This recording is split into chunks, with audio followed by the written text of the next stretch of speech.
Satu hal yang ku rindukan, ya Tuhan, selalu berada di dekat-Mu. Dengan segenap hati, dengan segenap jiwa, ku menanti di hadirat-Mu. Satu hal yang ku rindukan, ya Tuhan, selalu berada di dekat-Mu. Dengan segenap hati, dengan segenap jiwa, ku menanti di hadirat-Mu. Lebih dalam lagi ku rindukan Tuhan, lebih dari segala yang ada. Lebih dalam lagi ku cintakan Yesus, ku mengasihi-Mu.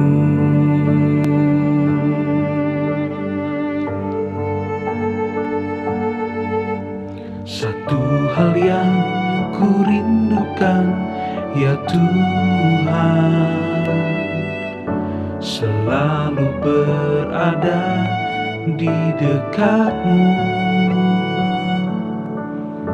Dengan segenap hati, dengan segenap jiwa, ku menanti di hadirat-Mu.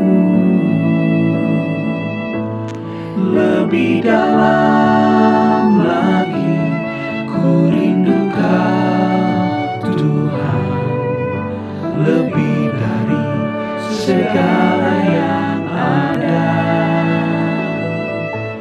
Lebih dalam lagi ku cintakan Yesus, ku mengasihi-Mu. Ku mengasihi-Mu. Ku mengasihi-Mu.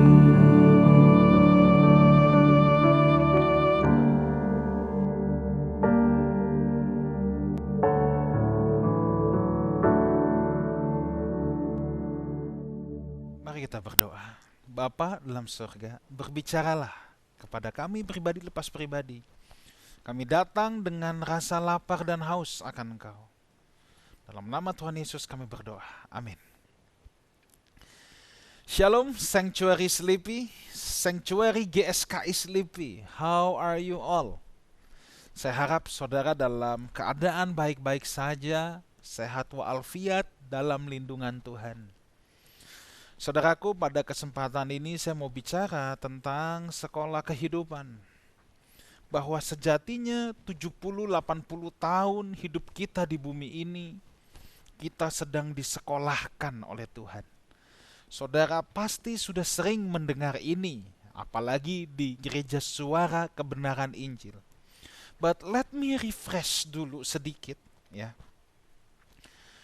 Bahwa kita memang ditetapkan untuk memerintah, kita ditakdirkan, didestin untuk memerintah bersama Tuhan. Itulah sebabnya kalau di GSKI ini kita sering mendengar menjadi anggota keluarga kerajaan Allah yang turut memerintah. Itulah sebabnya kita disekolahkan dulu oleh Tuhan di bumi ini 70-80 tahun. Kita seperti dimasukkan ke dalam camp konsentrasi, camp pelatihan selama 70-80 tahun ini.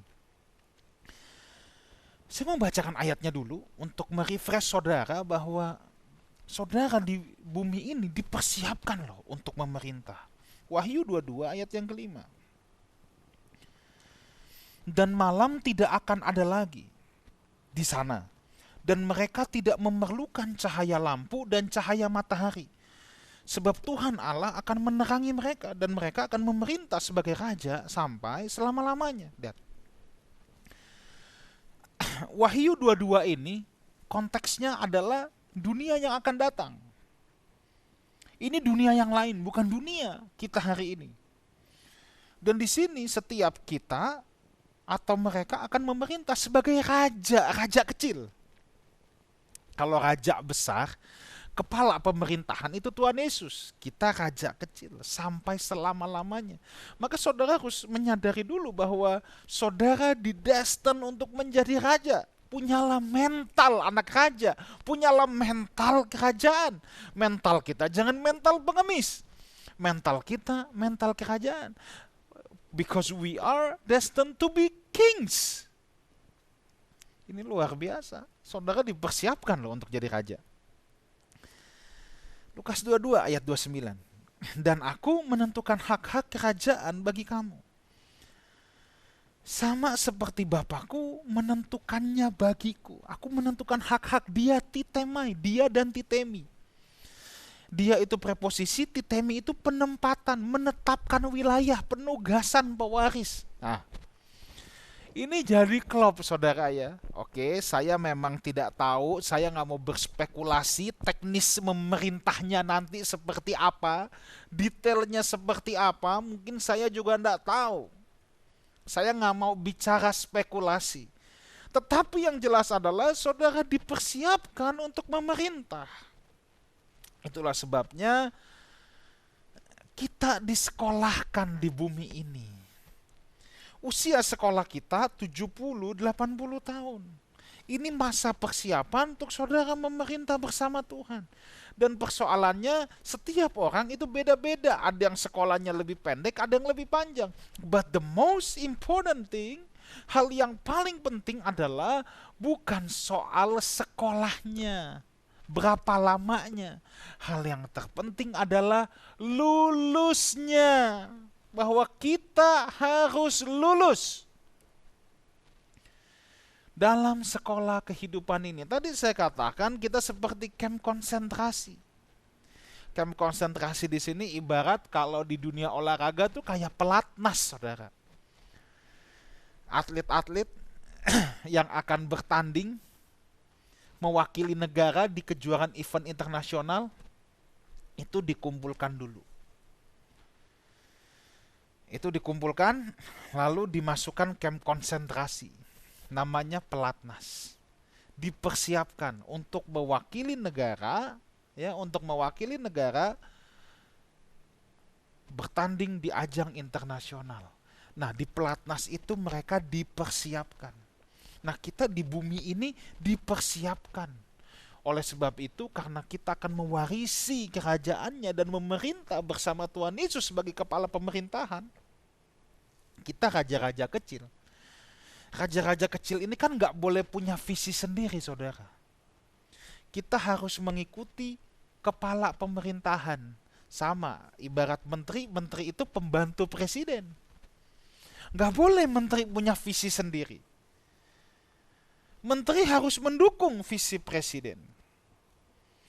Kepala daerah juga harus mendukung visi presiden.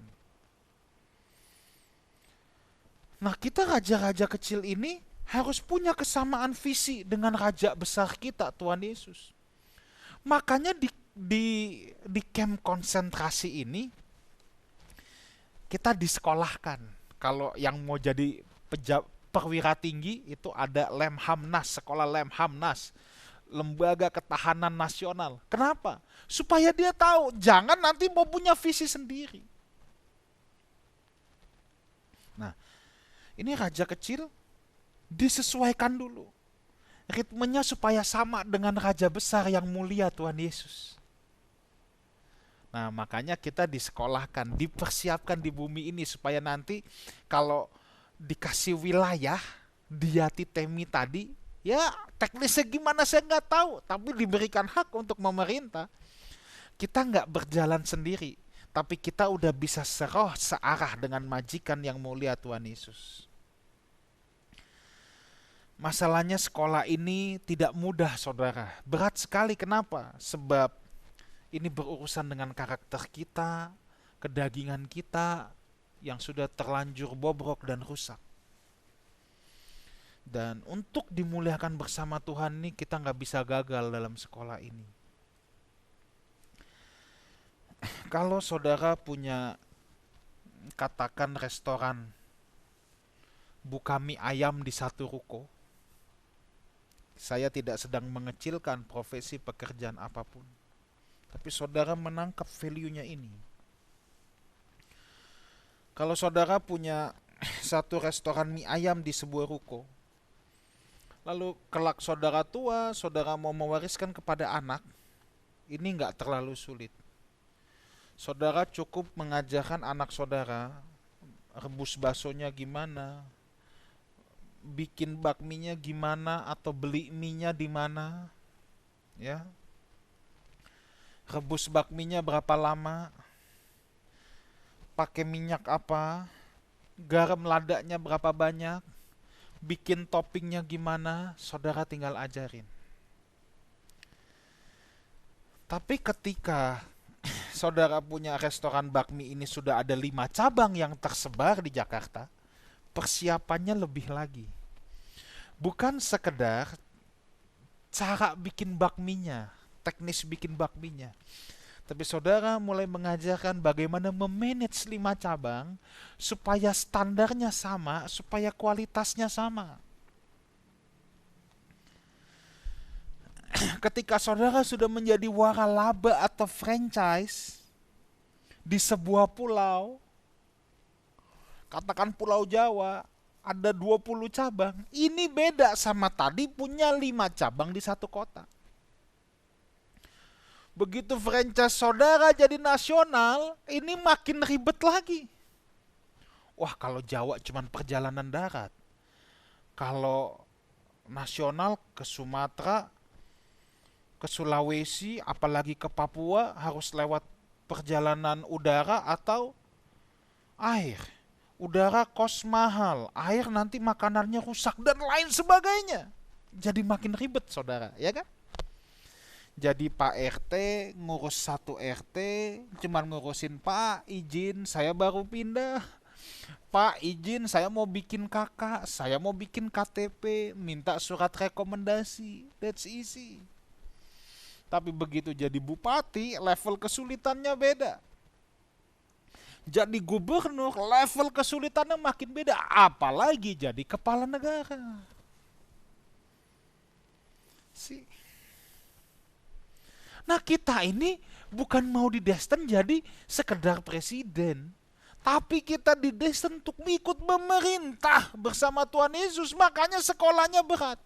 Dan saudara jangan bilang begini, saya nggak usah ikut memerintah lah, asal sorga di pojokan juga udah seneng.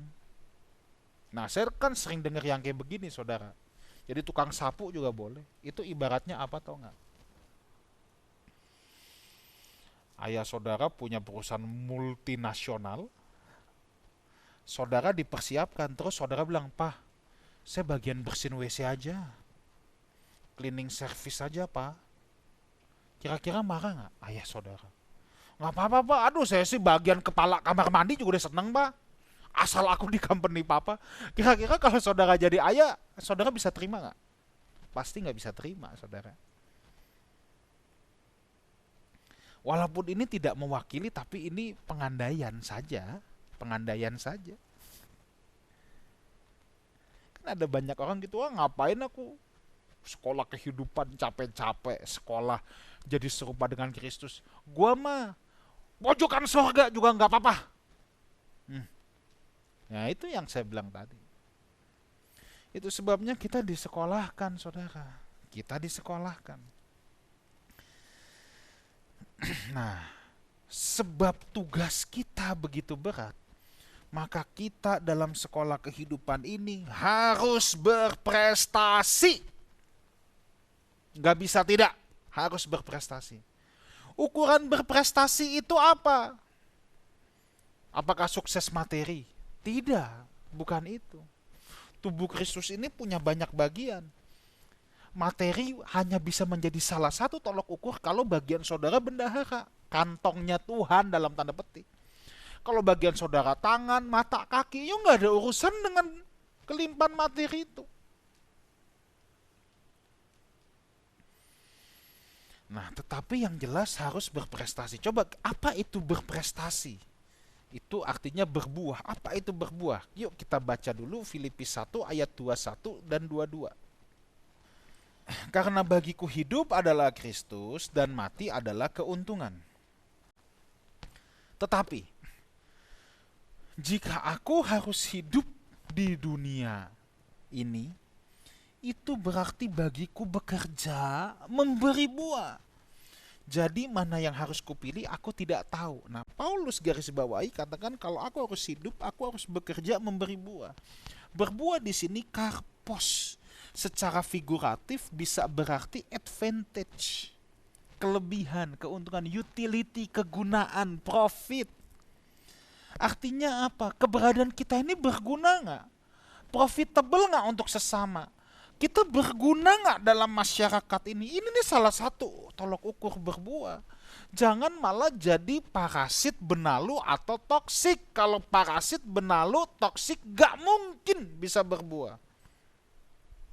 Parasit atau benalu artinya merugikan orang lain, bergantung sama orang lain, berdiri di atas kaki sendiri aja gak bisa, selalu mengharapkan bantuan orang lain.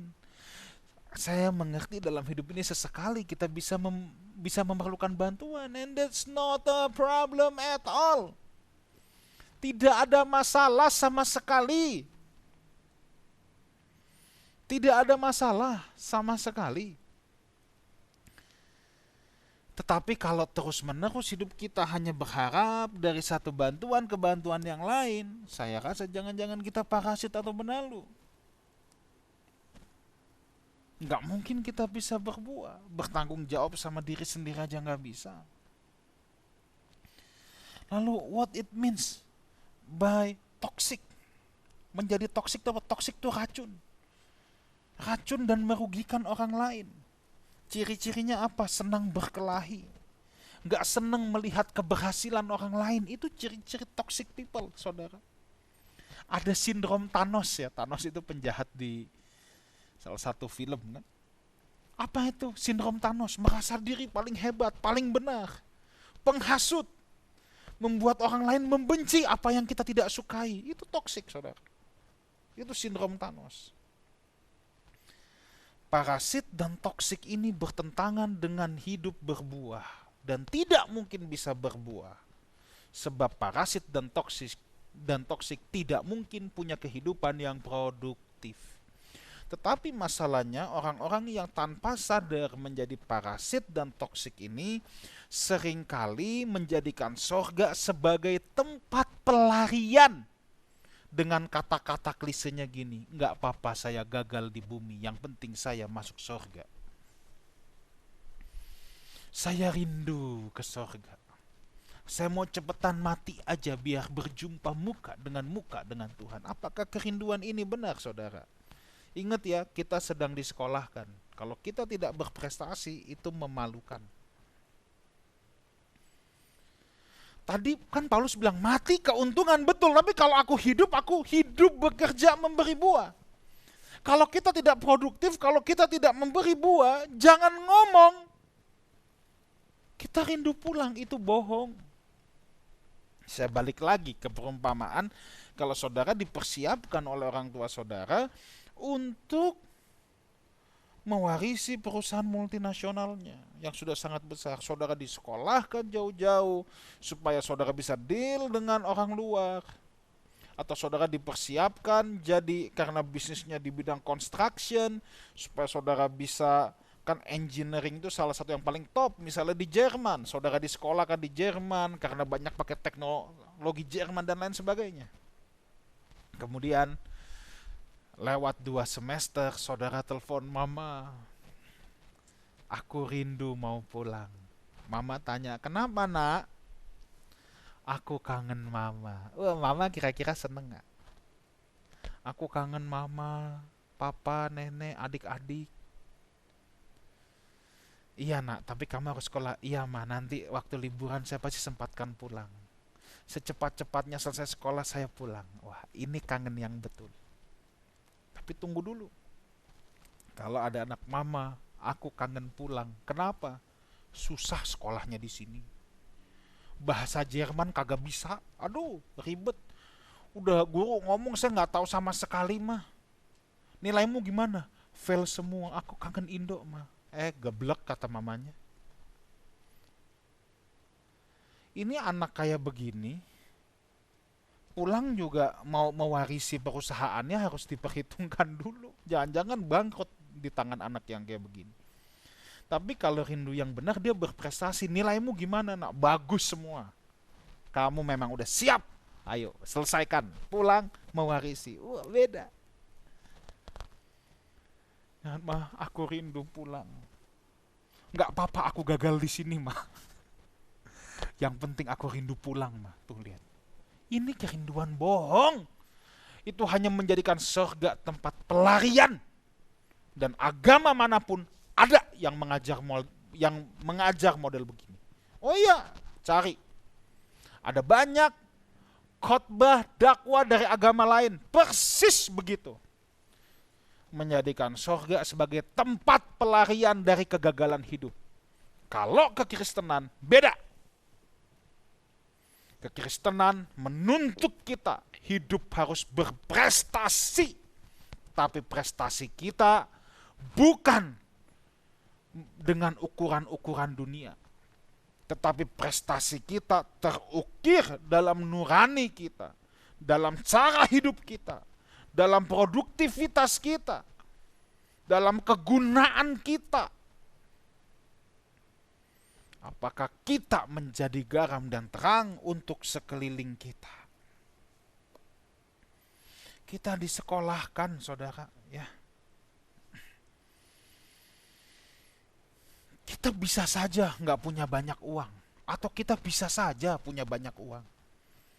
Tetapi perbedaan yang hidupnya gagal, atau yang tidak berbuah dengan yang hidupnya berkelimpahan atau yang berbuah, itu bukan soal banyak sedikitnya uang.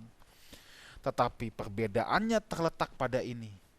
Orang yang gagal selalu menuntut pelayanan dari orang lain. Tetapi orang yang berprestasi selalu menuntut dirinya untuk terus-menerus melayani. Saya ulangi lagi, orang yang gagal, parasit, toksik, benalu, selalu menuntut pelayanan dari orang lain.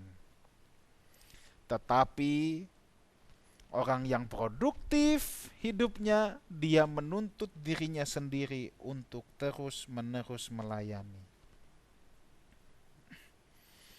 Orang yang hidupnya produktif berkelimpahan dalam Tuhan akan mengerjakan banyak hal.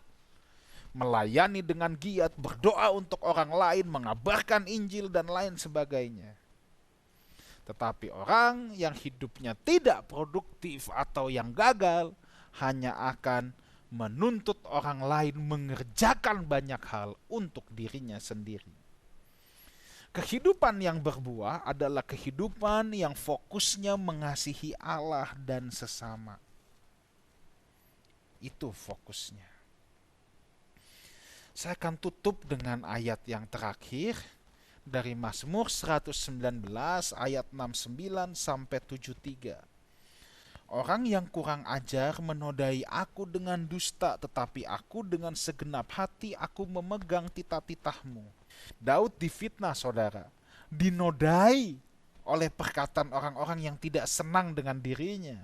Daud habis mengalahkan Goliat dan lain sebagainya. Pasti ada yang gak senang. Prinsipnya kalau saudara sedang disekolahkan oleh Tuhan, jalan lurus saja. Orang boleh gak suka dengan saudara, orang boleh jalan bengkok-bengkok, tapi saudara jalan lurus saja. Ayat 70, hati mereka tebal seperti lemak, tetapi aku, Tauratmu ialah kesukaanku, bahwa aku tertindas itu baik bagiku, supaya aku belajar ketetapan-ketetapanmu.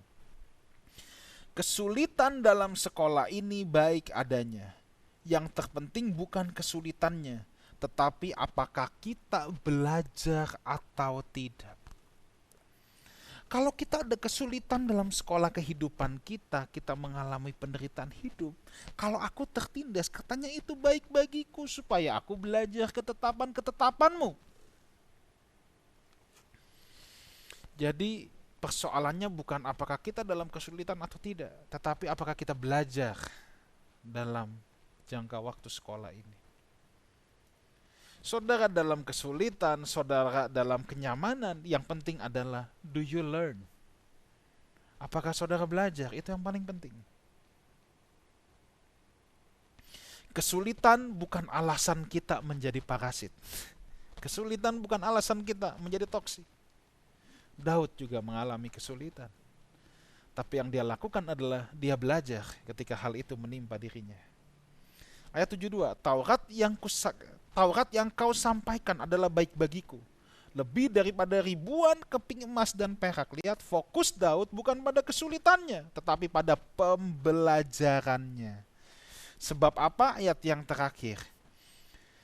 Tanganmu telah menjadikan aku dan membentuk aku. Berilah aku pengertian supaya aku dapat belajar perintah-perintahmu. Pembelajaran di bumi ini, sekolah kehidupan di bumi ini adalah tangan Tuhan yang membentuk kita. Yang terpenting di sini, kita beroleh pengertian.